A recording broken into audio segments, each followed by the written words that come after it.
बहुत सारे ऐसे लोग होते हैं जो पुनर्जन्म को नहीं मानते, लेकिन वैदिक दर्शन, सांख्य दर्शन, जैन दर्शन, सनातन परंपरा के लोग पुनर्जन्म मानते हैं। जैन पुनर्जन्म को मानता है। पुनर्जन्म एक ध्रुव शब्द है। जो लोग नहीं मानते हैं उनके लिए गूगल पे, यूट्यूब पे, बुक्स में ऐसे सैकड़ों उदाहरण मिलेंगे। कहीं पर कोई बच्ची पैदा हुई और वो अपना पता कुछ बताती है, नाम कुछ बताती है, पुनर्जन्म होता है बंधुओं। हम लोग भोपाल में थे, 2016 का चातुर्मास किया था। तो जिस कैंपस पर हम लोग हबीबगंज में रुके थे, हमारे रुकने के धर्मशाला के पीछे एक नाला बहता था। नाला के पीछे वहां पर काम करने वाले मांसाहारी लोगों की एक बस्ती थी। उस बस्ती में एक बच्ची का जन्म हुआ। बच्ची 3 साढ़े 3 साल की हुई। तो एक दिन, चूंकि वो लोग कम तबके वाले लोग थे तो नॉनवेज खाते थे, सुअर का मांस वगैरह खाते थे, वही पालते थे। आज भी वो स्थिति वहीं पर बनी हुई है।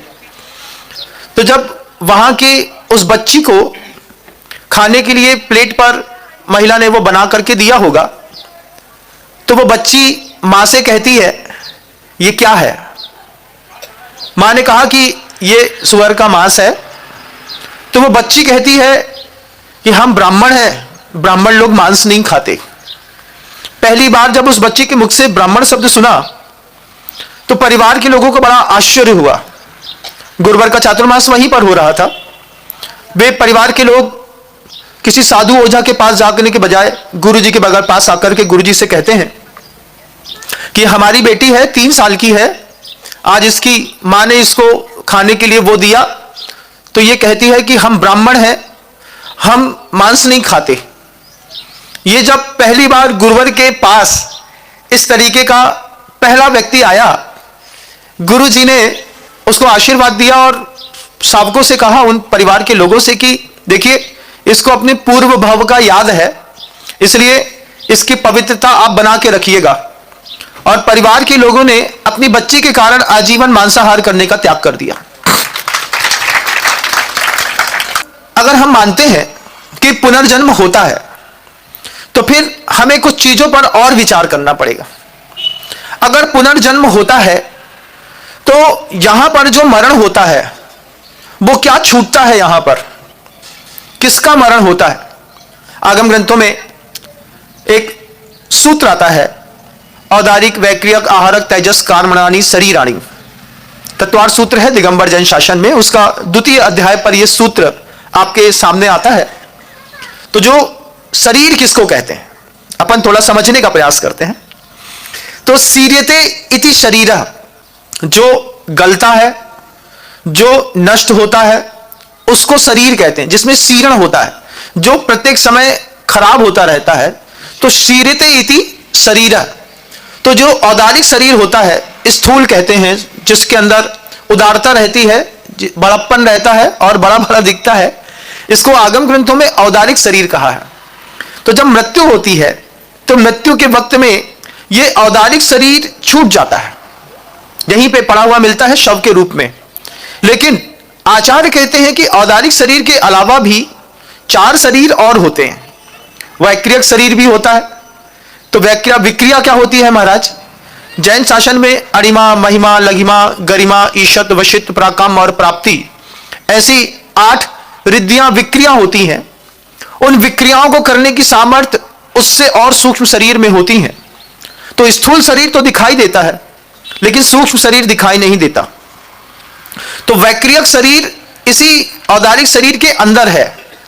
वैक्रियक शरीर के बाद एक आहारक शरीर होता है। आहारक शरीर भी होता है। आहारक शरीर क्या होता है कि वह अपने संतुष्टि के लिए आत्मा के प्रदेशों से बाहर निकल करके संतुष्ट होकर के वापस लौटता है, वो एक आहारक शरीर है। उसके बाद एक तेजस शरीर है। जिस तेजस शरीर के कारण जो तो आपके गाल है ना, 16 साल की बेटी का बिना मेकअप किया हुआ चेहरा देखिएगा, वो एक नेचुरल रूप से चमकता है। अपने आप उसमें एक कांति, एक दीप्ति होती है। तो वो जो दीप्ति और कांति शरीर के अंदर होती है वो तेजस शरीर के कारण होती है। उसके बाद एक कार्मण शरीर होता है।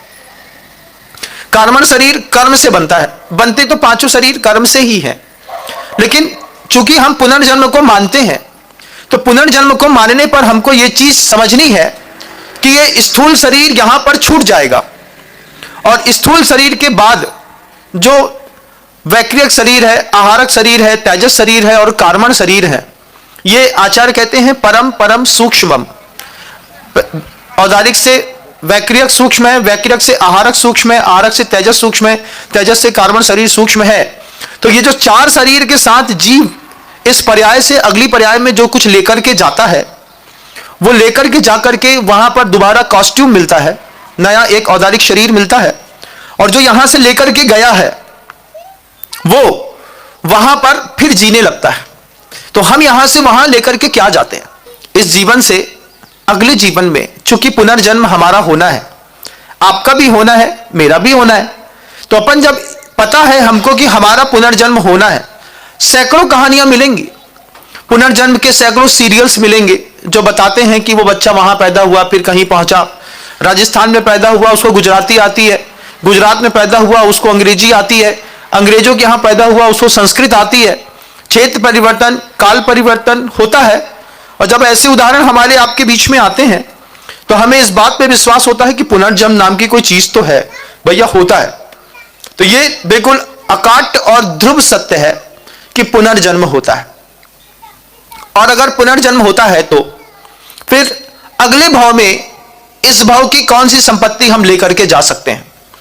तो अगले भाव में इस भाव का पाप, इस भाव का पुण्य, इस भाव की और भी ऐसी विशेष शक्तियां हैं जो बाहर अगले भाव में लेकर के जाते हैं। मान लीजिए आप किसी और भाव से मनुष्य भाव में यहां पर आए, यहां पर आने के बाद चूंकि आपके साथ औदारिक शरीर के अलावा वैक्रियक, आहारक, तेजस और कार्मण, ये चार शरीर साथ में चल रहे होंगे। अब इन चार शरीरों के साथ ही इस जिंदगी के खेल होते हैं। क्या खेल होता है महाराज? कॉस्ट्यूम चेंज हो गया। अभी एक व्यक्ति को मैंने देखा, वो बिल्कुल ऐसा दुबला पतला मरहा सा, मरहा समझते, हड्डियां निकली हुई, शरीर बिल्कुल काला, जबलपुर के हैं वो सज्जन और बिल्कुल देवदय परिवार के स्थायी सदस्य हैं। अच्छी सफेद टोपी लगाते हैं, गले में करीब 15-16 तोले की चैन पहनते हैं। आचार्य जी के पास पहली बार आए, पहली बार आते ही साथ हमने देखा बिल्कुल मरा सा शरीर, सरसों का तेल लगाया, 4-5-7 गोल्डन चैन पहने, हाथ में एक ब्रासलेट पहने, सोना अलग चमक रहा, उसका शरीर अलग दिख रहा। फिर पास में आए गुरुजी के पास आकर के उसने पहली बार 1,51,00,000 रुपए का दान की घोषणा करी। हमने उसके पूरे परिवार को देखा, तो सब ऐसे ही काले पीले, दुबले पतले, मरे मरे से। हमने उनको पास में बुलाकर के उनके कान में पूछा, तुमने ऐसा क्या करो है कि लक्ष्मी तुम्हारे पैर दबा रही है? तुम जो बताओ, तुम्हारी सूरत नहीं है, तुमसे खात नहीं बने, तुमसे बोलत नहीं बने, तुमसे रहत नहीं बने, तुमसे कछु आत नहीं है। वो ऐसे सज्जन है, सोयाबीन का, गल्ले का ऐसा गजब का काम है। मंडी में जाकर के खड़े होते हैं तो पूरी मंडी खरीदने की ताकत रखते हैं। हमने उनसे सिर्फ एक बात पूछी कि तुम्हारे शरीर का रंग नहीं है, तुम्हारे रहने का ढंग नहीं है, तुम्हारे पास सोने चांदी हीरे मोती जवाहरात घर के अंदर भरे पड़े हैं, बस जब देखो तब एक राशि को गुटका दबो रहे तो मुंह में उनके। कुछ लोग होते हैं जिंदगी में, कहते हैं ना राशि छोड़ेंगे ना अचारसी छोड़ेंगे, तो दोनों खाते रहते हैं और जीते भी रहते हैं। तो हमने उससे पूछा एक ही बात कि तुमने ऐसा क्या किया है कि लक्ष्मी तुम जैसे सड़ियल आदमी के पैर दबा रही है? वो एक ही चीज कहते थे, आज भी कहते हैं वो उसी चीज को, कि महाराज हमारे पास जो भी है सब गुरु की कृपा है। उनके वो जो शब्द थे आज भी दिमाग में याद है। वो इंसान कहते थे, आज भी कहते हैं, महाराज जी हमने भगवान को मुंह तो नहीं देखो, लेकिन गुरु के मुख में हमने भगवान जरूर देखे। जब वो ये कहते थे कि हमने भगवान का मुख नहीं देखा लेकिन गुरु के मुख में भगवान देखे हैं। हमने कहा इतने पैसा बोले हैं दे दे हो, बोले नगद महाराज, कल शाम को जो पैसा आचार्य जी के चरणों में न पहुंचाए तो हमारा नाम लक्ष्मी चंद नहीं, नाम है लक्ष्मी चंद उनका, लक्ष्मी चंद की फकीर चंद नाम है, कुछ ऐसा नाम है, गरीब दास ऐसा कुछ है। मैं नाम उनका विस्मृत हो रहा हूं, लेकिन हो सकता है वो हमारी आवाज सुन रहे हो। मैंने उनसे पूछा कि तुमने क्या किया, तो बोले सिर्फ एक गुरु की कृपा, पुनर्जन्म में आपको संपत्ति मिली लेकिन चेहरा नहीं मिला, कुछ पाप के उदय कुछ पुण्य के उदय, दुर्भग नाम कर्म का उदय है, लेकिन उपलब्धियां बड़ी जबरदस्त हैं। चेहरे में ऐसे मोटे मोटे काले काले पिंपल्स निकले हुए हैं, उसमें से रोज दबाते हो ऐसा तो पीप निकलती है, और खरबपति फर्म है, 5 बड़ी फैक्ट्रियां हैं, अच्छे मकान है, दुकान है। उसके बाद गुरुजी एक बड़ी गजब की बात कहते हैं, आचार्य जी कहते हैं, आप भी अपने ऊपर आजमा के देखिएगा। गुरुजी कहते हैं किसी भी व्यक्ति की उपलब्धियों से उसके पाप और उसके पुण्य की परीक्षा मत करो। गौर से सुनिए, गुरुवर कहते हैं किसी भी व्यक्ति की उपलब्धियों से, उसके पास बहुत बड़ा मकान है, एक फार्म हाउस है, उसके पास बहुत बड़ी फैक्ट्री है, उसके पास बहुत अच्छी गाड़ी है, किसी भी व्यक्ति की उपलब्धियों से उसके पाप और उसके पुण्य की परीक्षा मत करो, उस व्यक्ति की प्रवृत्ति से उसके पाप और पुण्य की परीक्षा करो, उपलब्धियों से मत करो। तुम्हारे घर में क्या है, वो पिछले भाव का कोई पुण्य होगा, लेकिन तुम लगातार क्रूरता का काम करते हो, हिंसा करते हो, झूठ बोलते हो, चोरी करते हो, अब्रह्म सेवी करते हो, तो तुम्हारी प्रवृत्तियों से तुम्हारे पाप और तुम्हारे पुण्य के परिलक्षण दिखाई देते हैं। मैं आप सबसे कह रहा हूं कि पुनर्जन्म देखिए बस एक बार, कि आपका भी होगा। आपका जब पुनर्जन्म होगा तो उस भाव में आपको इस भाव का क्या मिलेगा, उस भाव में इस भाव का संस्कार वहां भी मिलेगा। यहां का धर्म ध्यान, यहां की पद, यहां की प्रतिष्ठाएं तो छूट जाएंगी, लेकिन यहां का पुण्य आप अगले भाव में साथ में लेकर के जाएंगे। आचार्य जी के शब्द हैं, गुरुदेव कहते हैं दाता कब नुकसान में रहा है एक बार बताओ। कोई भी दाता कहीं भी उसने दान दिया है, नुकसान में कब रहा। तुमने 5.5 करोड़ रुपए की राशि का अगर मान लीजिए दान किया है, 11 करोड़ दिए हैं, 20 करोड़ दिए हैं, दाता बस ये बताए कि वो नुकसान में कब रहा, और अगर नुकसान में नहीं रहा तो दान देकर के उसने क्या पाया है ये देखिए। फिर दान देने पर इस भाव में जो अनुकूलताएं बनी है, जो प्रतिष्ठा मिली है, जो मन का बोझ हल्का हुआ है, धन पुण्य की एक उपलब्धि मात्र है। बहुत सारी उपलब्धियों का श्रेय सिर्फ धन को मत दीजिएगा। धन के अलावा प्रसन्नता पुण्य की दूसरी उपलब्धि है, सात्विकता पुण्य की तीसरी उपलब्धि है, उसके बाद सद्व्यवहार सद आचरण पुण्य की चौथी उपलब्धि है, 5वीं उपलब्धि में लोक मान्य लोक सम्मत होना 5वीं उपलब्धि है, निरोगी शरीर मिलना पुण्य की 6वीं उपलब्धि है। ऐसी कितनी उपलब्धियां हैं जो पुण्य की है। आपने पुण्य की सिर्फ एक शक्ति देखी है, एक शक्ति पर आप गौर करते हैं कि पुण्य है, कहे बहुत पैसा वाले हैं तो पुण्य है, बहुत पैसा वाले हैं, पुण्य की एकमात्र उपलब्धि है धन होना, लेकिन जिगरा भी चाहिए देने का। वो पुण्य की पाप की उपलब्धि में क्रूर है आदमी, पैसा वाला तो है लेकिन क्रूर है। वो दुनिया की हर जगह में पाप कर सकता है लेकिन धर्मायतनों में दान नहीं दे सकता। कुछ लोग ऐसे हैं जो निगोद से निकले, एक एक पर्याय में भ्रमण किया, स्थावर बने, 1 इंद्री बने, 2 इंद्री बने, 3 इंद्री, 4 इंद्री, 5 इंद्री बने, मनुष्य बने, जैन कुल पाया, अब यहां से निगोद जाएंगे। वापिस जहां से शुरुआत करी थी, पूरा पुण्य खत्म होने वाला है इसी भाव में। इस भाव में उन्हें कसम खा ली है, जितना कमाया है उतना बर्बाद करके जाएंगे। तो बर्बाद करने के लिए वो उठते हैं, पैसा उठाते हैं, विदेश में जाते हैं, और जो पाप जैन शासन में वर्ज्य है, वे सारे के सारे सामाजिक पापों को वो वहां पर एक साथ करते हैं। एक व्यक्तिगत धर्म होता है, जैन शासन में एक सामाजिक धर्म होता है। इन दोनों को आपने शायद कभी ना सुना हो तो सुनिएगा। एक व्यक्तिगत धर्म है जैन शासन में आने के बाद, व्यक्तिगत धर्म क्या है? पुण्यात्मा आदमी का व्यक्तिगत धर्म है, पापियों का व्यक्तिगत धर्म नहीं है। सिर्फ पैसे से किसी इंसान की कभी तुलना मत करना। यह बात अपने दिमाग में बहुत गहराई में बैठाओ। होंगी बड़ी बड़ी अट्टालिकाएं, लेकिन उसके अंदर के रहने वाले लोग क्रूर हैं, व्यसनी हैं, भोगी हैं, रोगी हैं और दुर्भिक्ष के मारे हैं। उनके घर के अंदर जब तब ध्यान और साधु के नाम पर कोई चीज नहीं है। अभी गया था कहीं पे, बड़ी बड़ी अट्टालिकाएं देख रहा था कि ताले बंद हैं, लोग सो रहे हैं। उठ करके तुम्हारे कमरे के बाहर से साधु निकल रहा है, तुम खड़े तक नहीं हो पा रहे। पाप कर्म की उदीना चरम पर थी। मैंने कहा मैं स्थान बदलता हूं, मैं पुण्यात्माओं के बीच में जाऊंगा। सुबह 5:15 बजे से लोग मेरे दरवाजे के बाहर खड़े मिले, दर्शन दो ना, दर्शन दो ना। रात को 11 बजे तक धूम धड़ाका होता रहा। हम सुनते रहे रात में भी कि लोग अच्छी भक्ति कर रहे हैं। ये स्थान बदलने का फिर कमाल देखा है मैंने। सिलिकॉन सिटी है, दुनिया के हर साधु को एक बार जरूर आना चाहिए, एक बार।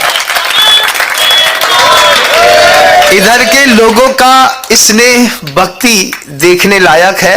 इंदौर आओ और अगर सुकून चाहिए हो और अच्छी भक्ति चाहिए हो तो सिलिकॉन सिटी जरूर आना चाहिए, मैं आप सबको कहता हूं। आचार्य भगवंत कहते हैं पुनर्जन्म पे जाके देखिएगा। जो लोग यहां पर आज हमारे आपके बीच में हैं, उनकी उपलब्धियां मत देखिए, उनकी प्रकृतियां, उनकी प्रवृत्तियां देखिए।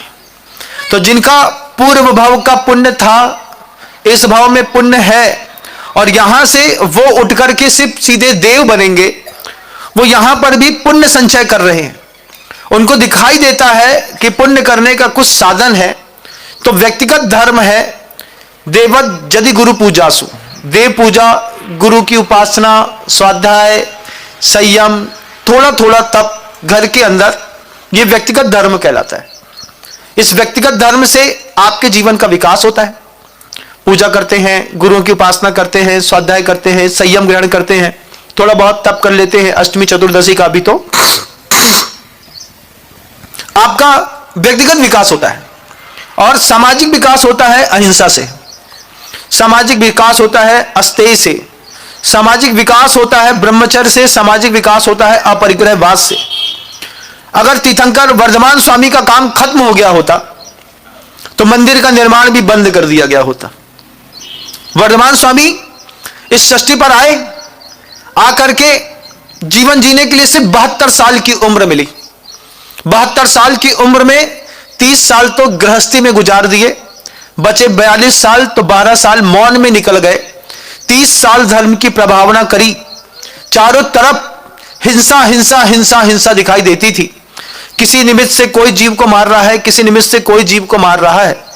उन्होंने एक सामाजिक धर्म की उठने के लिए एक सूत्र दिया, अहिंसा परमो धर्म। उस सूत्र पर तीर्थंकर वर्धमान भगवान ने काम किया, जहां पर लोग लगातार यज्ञों में बड़ी बड़ी समिधाओं के साथ जानवर मारते थे, गाय मारते थे, बैल भैंस मारते थे, घोड़ा मारते थे। ये तो छोड़िए, अपनी स्त्री तक को जला करके यज्ञ में होम कर देते थे।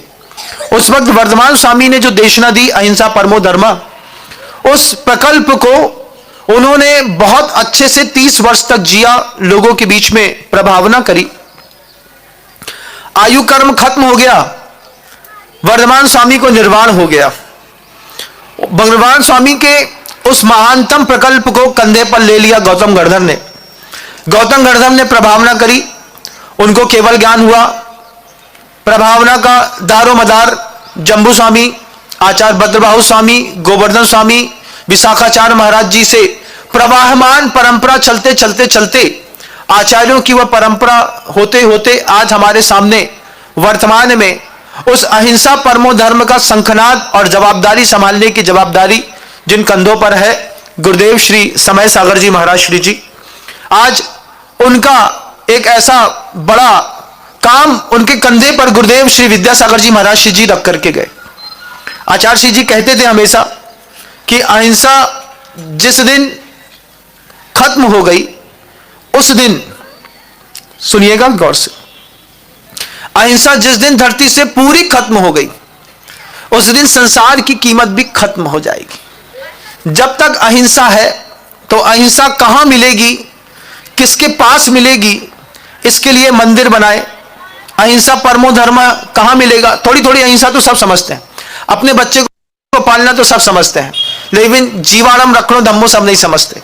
दूसरे के बच्चे में संवेदनशीलता होना यह जैन शासन ने सिखाया बंधुओं, कि आत्मनः प्रतिकूलानि परेशान न समाचरेत। जो तुम्हारे लिए प्रतिकूल होता है वो दुनिया में किसी के लिए मत करो। उस अहिंसा परमो धर्म की आज जरूरत है, वो जरूरत दिखाई देती है तो मंदिर दिखाई देते हैं। बहुत सारे लोग दुनिया के लगे हैं बंदूक की गोली के दम पर अपना शासन, अपना धर्म स्थापित करने के लिए। बहुत सारे लोग बम फेंक करके धर्म स्थापित करने में लगे हैं। हम सिर्फ धन दे करके अपने धर्म की जीवंतता बनाने में लगे हैं। आज जैन शासन के व्यक्ति को जैन धर्म को जिंदा रखने के लिए जान नहीं देनी पड़ती, सिर्फ धन देना पड़ता है। और धन दे करके हम आयतन सुरक्षित रखते हैं, धार्मिक सिद्धांतों को सुरक्षित रखते हैं, गुरुओं को सुरक्षित रखते हैं, मंदिरों को सुरक्षित रखते हैं। इतिहास में ऐसा सबूत बना करके छोड़ करके जाते हैं कि वहां जाने वाले व्यक्ति को लगती है कि अहिंसा परमो धर्म कहीं देखना है तो यहीं पर देखिएगा। पहली बार जब मैं पालीताना गया, पालीताना जाकर के मैंने करीब 3000 मंदिर देखे। वीतरागता दूर से अजैन को भी समझ में आती है। हम सबको भी वो वीतरागता देखनी और समझनी चाहिए। हम सबको भी इस बात की जानकारी हो कि पुनर्जन्म जब होगा, इस धरती पर बनाई गई छोड़ी गई हर चीज हमको वहां पर दूसरे रूप में मिलेगी। एक जिन प्रतिमा हमने यहां पर स्थापित करी, स्थापित करने के बाद हम अगली पर्याय में चले जाएंगे। यहां पर हमारी स्थापित प्रतिमा के सामने जो व्यक्ति भी सिर झुकाएगा उसका पुण्य हमको अगली पर्याय में भी मिलेगा। क्यों? यहां पर रखी स्थापित प्रतिमा को रखने वाले पुण्यार्जक परिवार अगली पर्याय में चले गए, लेकिन इस प्रतिमा के निमित्त से मुझे सम्यक दर्शन प्राप्त हुआ। तो जिसके निमित्त से आपको सम्यक दर्शन प्राप्त होगा, सामने वाले को अगली पर्याय में भी पुण्य लगता रहेगा। यह विचारधारा जैन समाज के लोगों की है, इसलिए वो जिन प्रतिमाएं रखते हैं, छत्र चमर महामंडल वेदी रखते हैं, मंदिर बनाते हैं, करोड़ों रुपए का दान देते हैं, क्योंकि उनको अपने पुनर्जन्म की भी चिंता है कि अगली पर्याय में सब कुछ अच्छा मिलना चाहिए। सब कुछ अच्छा क्या होता है महाराज और बुरा क्या होता है, थोड़ा सा देखिएगा। मैं कई बार इस बात को उद्बोधनों में कह चुका हूं, फिर एक बार कहूंगा। 100 पाप प्रकृतियां हैं। आपके घर के अंदर पैसा बहुत अच्छा है, लेकिन आपका चेहरा अच्छा नहीं है, दुर्भग नाम कर्म का उदय चल रहा है। आपके यहां चेहरा अच्छा है, साफ सुथरे दिखते हैं, लेकिन तुम्हारी कोई आवाज नहीं सुनता, दुस्वर नाम कर्म का उदय चल रहा है। उसके बाद अयश कीर्ति नाम कर्म का उदय चल रहा है। घर के अंदर ही 2 प्रकार की अयश कीर्ति है। एक तो परिवार के लोग घर में से किसी एक सदस्य को बहुत भला बुरा रोज कहते हैं, वो धैर्य पूर्वक सुनता रहता है, अयश कीर्ति चल रही है। दूसरी अयश कीर्ति स्वयं के अंतर मन में चलती है। आईने में चेहरा देखते हैं, चेहरा देखते साथ ही भाव आता है, हम कैसे दिखने लगे, कैसे भद्रंगे से दिख रहे हैं, इतने निशान, इतने निशान, इतने निशान, इतने निशान, जे कौवा जैसो अंदर घुस गए है, जो तोता जैसो बाहर निकल गए है। तो वो अपना ही चेहरा जब आप देखते हैं आईने में, तो क्या आप अपने चेहरे से संतुष्ट होते हैं? एक बार पूछना चाहता हूं, क्या संतुष्ट हैं आप अपने चेहरे से? नहीं है महाराज। आप नहा धोकर के आते हैं, अपने चेहरे से इतना असंतोष है, स्वयं में अयश कीर्ति का उदय चल रहा है कि अपना ही शरीर, औदारिक शरीर है अपना ही, इसी के माध्यम से सारे पाप पुण्य के फल भोगते हैं, लेकिन इसके अंदर वाला तेजस कार्मण वैक्रियक और आहारक शरीर भी है, जो इस शरीर में जान फूंकता है, उसमें जान फूंकता है तुम्हारा धर्म। अब अपना ही चेहरा अपन ने आईने में देखा और 1 मिनट तक लगातार देखने के बाद अपने चेहरे से भागने लगे। आप एक काम करो, कुछ लगा लो।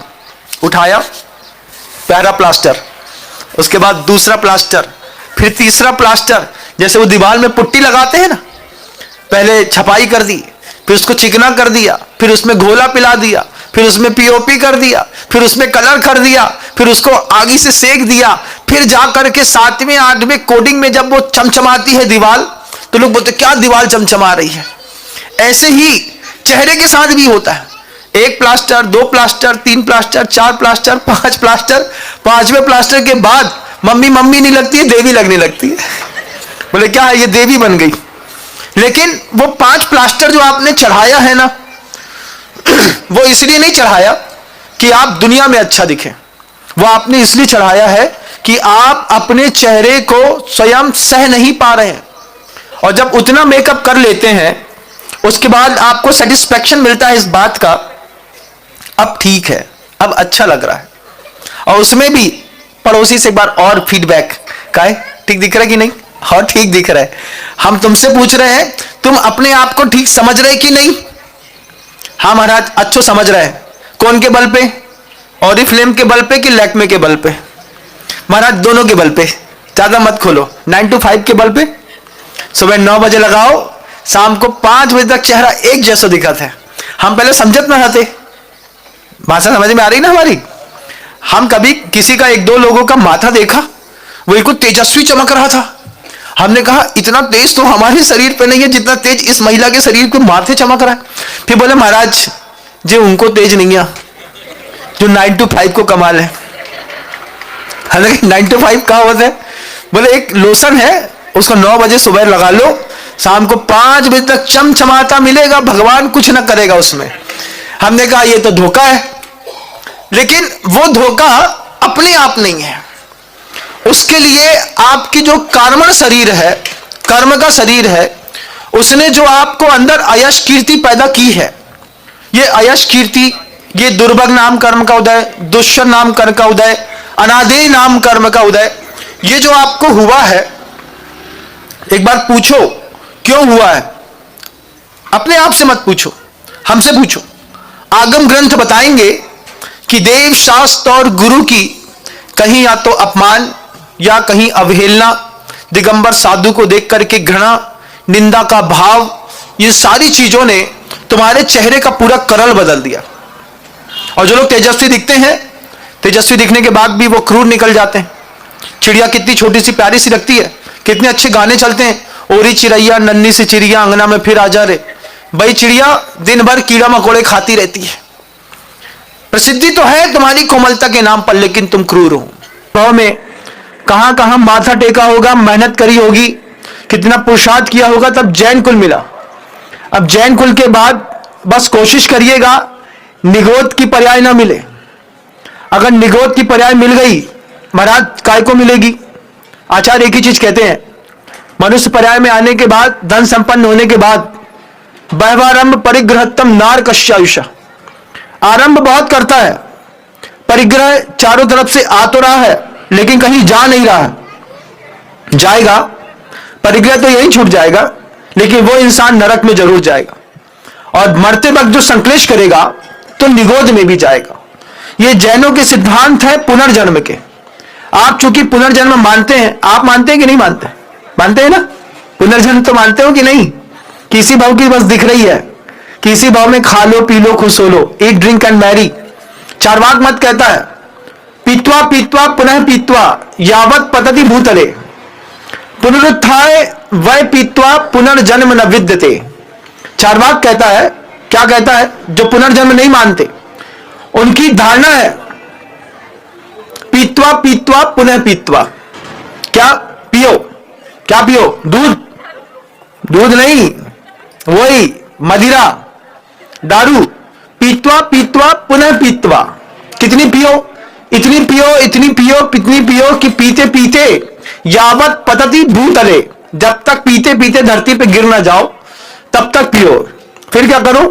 पुनरुत्थाय, फिर खड़े हो, वै पीत्वा, फिर पियो, पुनर्जन्म न विद्यते, क्योंकि कभी पुनर्जन्म नहीं होता। जिनकी ऐसी धारणा होती है कि पुनर्जन्म नहीं होता, वो जिंदगी भर दूसरों को धोखा देते हैं, चोरी करते हैं, हिंसा करते हैं, व्यभिचार करते हैं, पाप करते हैं, सबका लेकर के भाग जाते हैं, मर जाते हैं। लेकिन मर करके भी जो नहीं मानते हैं उनका भी तो पुनर्जन्म होता है ना। दुनिया में ये जितने रोड पे भीख मांगने वाले दिखते हैं ना, कभी देखा है? काला कोट पहने रहेंगे, दाढ़ी बाल बड़े रहेंगे, वहीं पे सो रहे हैं, मैला गुजाला पहन रहे हैं। ये सब पूर्व भाव में बड़े बड़े सेठ थे। क्या थे? आगम ग्रंथ कहता है इस बात को। ये सब बड़े बड़े सेठ थे, बड़ी बड़ी सिद्धियां थी, अच्छा पुण्य था, अच्छी प्रसिद्धियां थी, सब कुछ अच्छा था। और धीरे से इतनी कसाई का परिणाम था, चक्रवर्ती भी क्यों ना हो, परिग्रह साथ में रख के वो नरक ही गया है। जिस चक्रवर्ती ने परिग्रह छोड़ा है वो स्वर्ग भी गए हैं और मोक्ष भी गए हैं, और चक्रवर्ती ने परिग्रह साथ में लिया है तो वो नरक ही गया है। रोड में कोई भी भिखारी दिखे उसको देखना और एक ही बात सोचना कि पूर्व भाव में सेठ था, बहुत आराम, बहुत परिग्रह के कारण ऐसा कर्म बांधा कि आज जिंदा है, वो भी भिखारी बनकर के जी रहा है। ये जिस दिन सोच में आ जाएगा, पुनर्जन्म दिमाग में बैठ जाएगा, तो ये मंदिर, ये भगवान, ये पूजा, ये गुरु, ये माला, ये जप, ये सारी चीजें बहुत अच्छी लगने लगेंगी। और जिनकी धारणाओं में पुनर्जन्म नहीं है, अकाट्य पैसे वाले होने के बावजूद अपने को क्या करना, अपने को क्या मतलब, चलो अपना घर देखो, अपना घर मत देखो, अपने अंदर का घर देखो। 100 पाप प्रकृतियां काम कर रही हैं। अंगोपांग नाम कर्म का उदय कैसा चल रहा है? टेढ़ा मेढ़ा, चल मेरी गाड़ी टमकटू। एक पैर सिर्फ 2 इंच छोटा है महाराज, 2 इंच पैर एक छोटा हो जाए तो धरती पर कौन सा पैर रखोगे, ये वाला कि ये वाला? और ये वाला पैर रखोगे, ये नहीं रखोगे तो कैसे चलोगे? और ये चलोगे तो कैसे होगा? है ना टमकटू? बोलो, घर के अंदर दादी होती होगी, है ना? बिल्कुल, चल मेरी दादी टमकटू। क्या है? अंगोपांग नाम कर्म के उदय में कुछ अच्छा नहीं मिला, एक हाथ छोटा मिल गया, भाग मनाओ जैन कुल मिल गया। आंखें एक फूटी मिल गई, उसके बाद भी भाग मनाओ कि जैन कुल मिल गया। पुण्य वाला परिवार मिल गया, भगवान मिल गए, उसका उपयोग कर लो। टूटी आंख का, टूटे हाथ का, टूटी आंत का, आंट भी टूटी मिलती है। अच्छा साफ सुथरा चमकती हुई औदारिक देह है, लौकी के अलावा कुछ बचता नहीं है। थोड़ा भी खा लो तो पेट में मचता है और फिर बार बार जाकर के साफ सुथरा करना पड़ता है। शरीर है महाराज, परेशान हो गए। कहां ऐसा कुछ होता नहीं है क्या? जाकर के हॉस्पिटल देख करके आइएगा एक बार। हॉस्पिटल में जाएंगे ना, अरबिंदो जाइए, सॉल्वी जाइए, और जो भी बड़ी बड़ी आपके यहाँ की हॉस्पिटलें हैं वहां पे जाकर के देखिएगा। मनुष्य पर्याय के जितने दुख हैं देखना है, नरक में जाके मत देखो, हॉस्पिटल में भी जाके देखोगे तो हर पर्याय का एक एक दुख दिखाई देने लगेगा। फिर समझ में आएगा पाप कोई चीज होती है, पुण्य कोई चीज होती है, पुनर्जन्म कोई चीज होती है, अशुभ प्रकृतियां कोई चीज होती है, पाप प्रकृतियों के उदय कोई चीज होती है। जिनको थैलेसीमिया का रोग हो जाता है, जिनके शरीर पे ब्लड नहीं बनता, उनका भी संघात संस्थान सहनन नाम कर्म में अशुभ का उदय चल रहा रहता है। संघात नाम कर्म का जब उदय चलता है तब तो बहुत अच्छा है कि शरीर का रक्त शरीर के अंदर है, कितनी स्पीड में दौड़ रहा है, शरीर में अंदर है। कुछ बच्चे ऐसे होते हैं, थोड़ा सा कट लग जाए तो खून नहीं रुकता, बाहर ही निकलता रहता है। उसमें भी नाम कर्म की प्रकृतियां काम करती हैं। जितना भी अच्छा मिला है ना, ये आपके पुरुषार्थ से मिला है, आपके लिए बनाई गई परिस्थितियों से मिला है। जीवन में जितनी सफलताएं आपके जीवन में है, उसमें सिर्फ आप जवाबदार नहीं है, सामाजिक परिस्थितियां और सामाजिक उपलब्धियां भी उसमें जवाबदार हैं। क्योंकि अच्छा मंदिर नहीं मिला होता, पुण्यात्मा पर्याय नहीं मिली होती, देवशास्त्र गुरु नहीं मिले होते, तो पुण्य प्रकृतियां काम नहीं कर रही होती। पुण्य प्रकृतियां काम कर रही हैं, इसका मतलब है कहीं ना कहीं किसी ना किसी देव शास्त्र गुरु का हाथ तो पीछे से रखा हुआ है। आज हमारे हाथ में पूर्वजों का दिया हुआ हाथ रखा हुआ है। हमें भी अगली परिस्थिति इतनी अच्छी बनानी है कि हम अगले आने वाली संतति को कुछ दे पाए। सिलिकॉन सिटी आज मैं पहला दिन आया हूं और पहले दिन में ही 9 परिवारों ने एक जिनबिंब रखने का सौभाग्य प्राप्त किया है। यहां पर लोगों ने मेरे एक संबोधन पर जो कल शाम को दिया था, उसमें आज मन बनाया है 9 परिवारों ने। मैं ऐसा समझता हूं कि जितने भी परिवार हैं, परिवार के प्रत्येक सदस्य का कर्तव्य है अपने परिवार को अच्छी गति में ले जाकर के धरने का। माता पिता का भी काम बनता है बंधुओं। हमारे मनने की बात, कम से कम हमारा बच्चा सही लाइन पे रहे, तो सिर्फ पैसा मत दो, एक भगवान भी देकर के जाओ। एक भगवान अपने परिवार के बच्चों को देकर के जाओ। तुम दान देकर के चले जाओगे, दुनिया छोड़ जाओगे, बच्चे के दिमाग में रहेगा कि हमारे पापा ने एक प्रतिमा वहां रखी है, और उस प्रतिमा के निमित्त से जब आपका बच्चा मंदिर जाएगा, पूजा करेगा, अभिषेक करेगा, शांति धारा करेगा, तो परिवार का, बड़ों का दिया गया दान मंदिर के रूप में बच्चों के भविष्य निर्माण में भी काम आएगा।